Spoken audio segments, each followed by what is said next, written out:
Malam itu, 5 orang pemuda berkumpul di depan sebuah rumah tua yang terkenal angker di pinggiran desa. Rumah itu besar, dengan cat yang mengelupas, jendela-jendela yang retak, dan halaman yang ditumbuhi ilalang tinggi. Konon rumah tersebut pernah menjadi saksi bisu sebuah tragedi mengerikan bertahun-tahun yang lalu. Dan hingga kini, orang-orang yang nekat mendekatinya sering mengalami hal-hal ganjil. Ardi, pemuda pemberani yang memiliki rasa penasaran besar terhadap hal-hal mistis, mengajak teman-temannya untuk melakukan uji nyali di rumah tersebut. Kalau kita berhasil menginap di sini sampai pagi, kita bisa bilang kalau kita bukan pengecut, ucap Ardi penuh semangat. Riko, sahabatnya yang biasanya pengecut, kali ini termotivasi karena tidak ingin dianggap penakut. Begitu juga dengan Yanti, Rina, dan Budi, yang meskipun ragu, akhirnya setuju untuk ikut. Sebelum masuk, mereka berdoa singkat dan berjanji untuk tidak terpisah satu sama lain. Ketika pintu depan didorong, pintu itu berderit keras seakan tak pernah dibuka selama puluhan tahun. Aroma lembab langsung menyeruak, disertai hawa dingin yang menusuk kulit. Senter di tangan mereka menjadi satu-satunya sumber cahaya di dalam kegelapan rumah itu. Baru beberapa langkah mereka masuk, terdengar suara langkah berat dari lantai atas. Seakan ada seseorang yang sedang mondar-mandir. Ardi berusaha tetap tenang. Mungkin itu cuma suara kayu yang lapuk. Katanya berusaha meyakinkan teman-temannya. Meskipun dalam hati ia mulai merasa tidak nyaman. Mereka mulai menyusuri lorong panjang di lantai bawah. Dinding-dinding dipenuhi oleh lukisan-lukisan tua yang tampak menyeramkan, dengan wajah-wajah yang seolah menatap langsung ke arah mereka. Beberapa bingkai bahkan miring, seakan sengaja digerakkan. Tiba-tiba, Yanti merasakan sentuhan di pundaknya. Ia menoleh, tapi tidak ada siapa-siapa pun di belakangnya. "Kalian jangan bercanda ya," suaranya bergetar. "Kami semua di depan kamu, Yan," jawab Budi yang berjalan di depannya.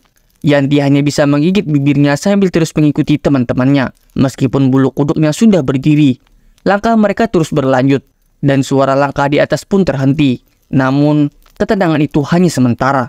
Mereka tiba di sebuah kamar dengan pintu kayu yang sudah hampir lepas. Ardi penasaran, mendorong pintu itu dan masuk.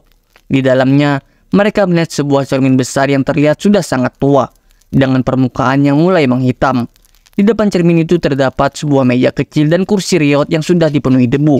Ada yang berani berdiri di depan cermin itu selama 1 menit, tantang Ardi sambil terkekeh.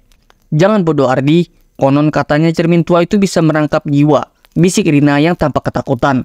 Budi yang tidak ingin terlihat pengecut, melangkah mendekati cermin itu. Ia berdiri tepat di depannya sambil memandang pantulan dirinya yang tampak kabur.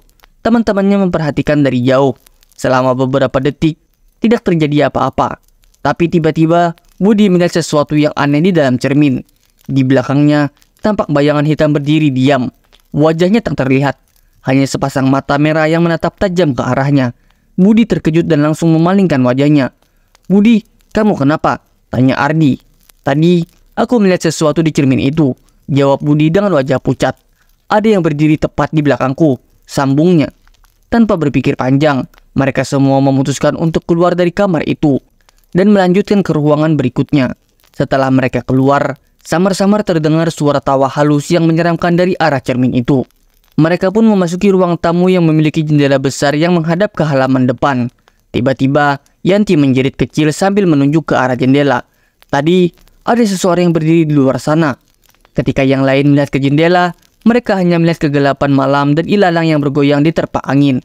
"Mungkin kamu hanya berhalusinasian," kata Riko meskipun wajahnya terlihat tegang. Sesaat kemudian, mereka semua melihatnya. Sosok wanita dengan gaun putih berdiri di luar, tepat di depan jendela. Rambutnya panjang dan berantakan, menutupi sebagian wajahnya. Sosok itu hanya berdiri diam, tapi wajahnya tampak marah, seolah-olah keberadaan mereka telah mengusik ketenangannya. Mereka semua membeku, tidak berani bergerak. Perlahan, sosok wanita itu mulai mendekatkan wajahnya ke jendela, memperlihatkan matanya yang hitam legam tanpa bola mata. Rina tidak kuat lagi. Ia menutup matanya dan menangis ketakutan. Dalam sekejap, sosok itu menghilang begitu saja. Ketakutan mereka belum hilang, dan kini mereka sadar bahwa sesuatu di rumah ini memang sedang mengawasi mereka. Setelah kejadian di ruang tamu, mereka memutuskan untuk naik ke lantai 2, berharap bisa segera keluar dari rumah itu dari pintu balkon. Saat mereka sampai di tangga, terdengar suara jeritan mengerikan dari bawah lantai, seakan-akan berasal dari dalam tanah. Apa itu?" Riko bertanya dengan suara gemetar. "Itu mungkin hanya suara angin," Ardi mencoba menenangkan mereka meskipun ia sendiri hampir tidak bisa menguasai ketakutannya. Tapi suara itu semakin keras, seperti suara seseorang yang sedang kesakitan dan meminta tolong.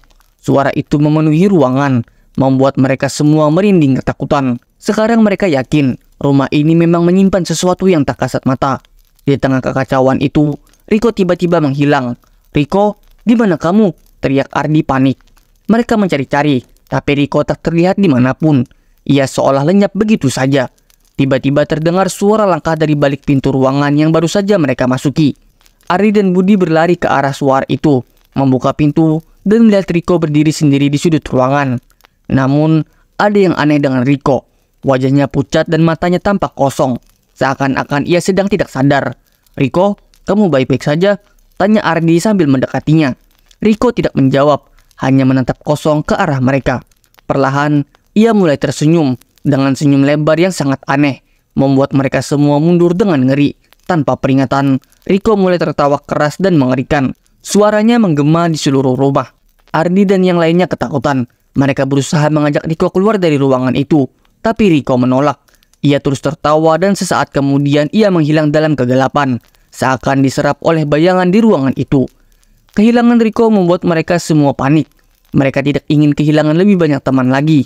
Akhirnya, Ardi memutuskan bahwa sudah saatnya mereka meninggalkan rumah ini. Apapun yang terjadi, mereka semua berlari menuju pintu keluar.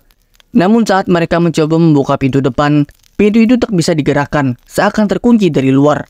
Mereka mencoba memecahkan jendela, tapi setiap kali mereka mendekati jendela, bayangan hitam muncul dan menghentikan mereka. Sosok-sosok yang mengerikan kini bermunculan dari sudut-sudut ruangan, menatap mereka dengan tatapan kosong dan dingin. "Aku tak mau mati di sini," teriak Budi sambil mencoba menarik gagang pintu dengan sekuat tenaga. Saat itu juga, suara jeritan Riko terdengar dari arah tangga. "Tolong aku, tolong!" Riko berteriak dengan suara parau. Mereka semua menoleh dan melihat Riko berdiri di tangga dengan wajah penuh luka dan mata yang kosong. Ia berjalan mendekati mereka, tapi setiap langkahnya terlihat lambat dan terhuyung, seolah tubuhnya sedang dikendalikan. Ketika Riko sampai di dekat mereka, sosok bayangan hitam tiba-tiba muncul di belakangnya dan menariknya kembali ke dalam kegelapan. Suara jeritan Riko memenuhi ruangan hingga akhirnya menghilang begitu saja. Dalam keputusasaan, Ardi berdoa dalam hati memohon pertolongan, dan tiba-tiba pintu depan terbuka dengan sendirinya. Tanpa berpikir panjang, mereka semua berlari keluar, meninggalkan rumah itu dengan napas terengah-engah.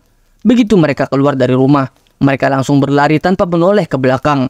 Mereka tidak tahu apa yang sebenarnya terjadi pada Riko, dan hingga kini tidak ada yang berani mencari tahu. Kejadian malam itu menghantui mereka seumur hidup, menjadi pengingat bahwa ada ketakutan yang tak boleh diusik di tempat-tempat angker. Sejak malam itu, rumah tua itu semakin terkenal sebagai rumah berhantu yang tak boleh dimasuki, dan nama Riko pun menjadi bagian dari legenda angkernya.